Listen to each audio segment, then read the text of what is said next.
अस्सलाम वालेकुम नाजरीन। ईरान के अंदर स्कूल खुले हुए हैं और तालीम जारी है, और पाकिस्तान में आप अंदाज़ा लगाइए कि स्कूल बंद कर दिए गए हैं। ईरान जहां पर जंग जारी है, जहां बम गिर रहे हैं, मिसाइल गिर रहे हैं और ड्रोन गिर रहे हैं, उस जगह पर बच्चे जो हैं अपनी तालीम हासिल कर रहे हैं।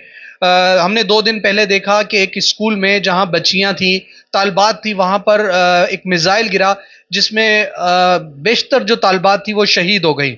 दूसरी तरफ अंदाजा लगाइए कि हमारा मुल्क, इतना उनका मुल्क ईरान जो है इस वक्त जंगी सूरत जंग के अंदर है। दौरान जंग भी उन्होंने तालीम को कंटिन्यू किया हुआ, और दूसरी तरफ हमें देखिए कि हम पाकिस्तानी सबसे पहले बच्चों की तालीम को बंद करते हैं। हम देखें, कोरोना आया, जलजले ले लें, तूफान ले लें, स्ट्राइक ले लें, बारिश ज्यादा ले लें, सर्दी थोड़ी ज्यादा पड़ जाए, गर्मियों की छुट्टियां, मेरे ख्याल से गालबन कोई हिसाब में देख रहा था, हो सकता है उसका फिगर गलत हो, कि कोई टोटल 170 दिन पूरा स्कूल जो चला है गुज़िश्ता साल।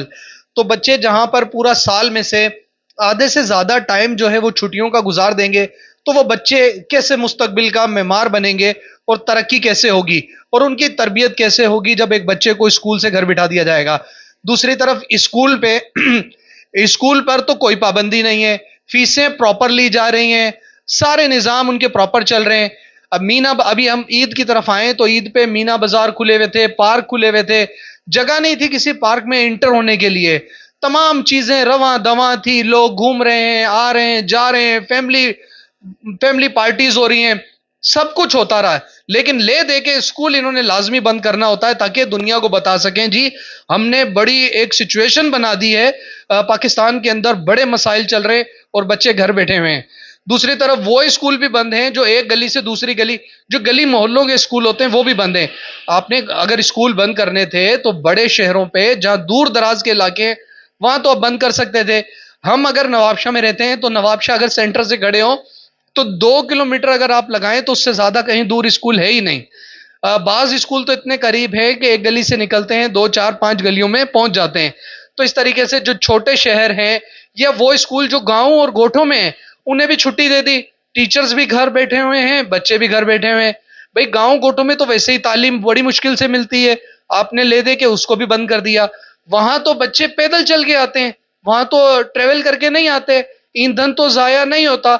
और ईंधन की बात की जाए तो ईरान ने तो हमारे को हम लोगों को, पाकिस्तानियों को पूरे कंटेनर वहां से गुजरने दिए हैं। ईरान ने खुद अनाउंस किया है कि इंडिया, रूस, चाइना और पाकिस्तान को हमने वहां से अबनाए हुर्मत से कंटेनर गुजरने दिए हैं। जब आपको एक सहूलत भी है उसके बाद आपने ले दे के, अब ये स्मार्ट लॉकडाउन आने वाला है, ठीक है, आप दुकानें चीजें बंद करवाएं, बच्चों की तालीम को तो कंटिन्यू करवाएं। पता नहीं कौन से लोग बैठे होते हैं जो मशवरा देते हैं कि ले दे के सबसे पहले, भाई स्कूल तालीमी इदारे सबसे आखिर में बंद होते हैं, सबसे आखिर में ये चीज बंद होती है। लेकिन हमारे यहाँ अफसोस की बात, नाच गाने चीजें सब चलती रहती हैं, अयाशियां चलती रहती हैं। ले दे के स्कूल सबसे पहले बंद होगा, बाकी सारी चीजें आखिर में बंद होंगी या नहीं बंद होंगी। भाई स्कूल को कंटिन्यू करें ताकि बच्चे स्कूल जा सकें और तालीम हासिल कर सकें। यही आज का एक मौकिफ था कि ईरान में और पाकिस्तान में क्या फर्क है, कि वहां जंगी हालात में भी स्कूल कंटिन्यू है, तालीम जारी है। दूसरी तरफ हम लोग हैं, हमारी तालीम देखें, पहले ही हम कमजोर हैं, ऊपर से बच्चों की छुट्टियां कर दी गई हैं। अपना और अपने प्यारों का ख्याल रखिएगा। शुक्रिया जी, अल्लाह हाफिज।